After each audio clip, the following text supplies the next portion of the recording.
السلام علیکم ورحمۃ اللہ وبرکاتہ۔ جامعۃ المومنات کی مجوزہ ایک روزہ خواتین کانفرنس کی تیاریاں سرعت سے جاری ہیں۔ دونوں شہروں کے علاوہ اضلاع میں تعارفی اجتماعات کا سلسلہ جاری ہے۔ معلمات جامعۃ المومنات مخاطب کر رہی ہیں۔ یہ کانفرنس 3 فروری بروز اتوار صبح 8 تک شام 8 بجے چنچل گوڑا junior college Hyderabad Telangana state میں منعقد ہو رہی ہے۔ علامہ حافظ محمد عبید اللہ خان اعظمی سابقہ رکن پارلیمنٹ و پروفیسر شکیل احمد صاحب علی گڑھ مسلم یونیورسٹی نے اپنی آمد کی توثیق کی ہے۔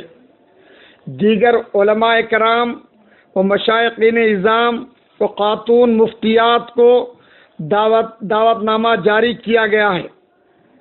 خواتین و طالبات اور خاص کر قدیم طالبات جامعۃ المومنات و جدید طالبات جامعۃ المومنات سے خواہش کی جاتی ہے کہ اس کانفرنس میں شرکت فرما کر اپنے معلومات میں اضافہ کر لیں، اور خاص بات یہ ہے کہ اس کانفرنس کی خصوصیت یہ ہے کہ اس کا عنوان تحفظ قانون شریعت اور ہماری ذمہ داریاں ہیں، اور اس کے بہت ہی اہم عناوین کے تحت یہ کانفرنس منعقد کی جا رہی ہے۔ شرکت فرمائیں۔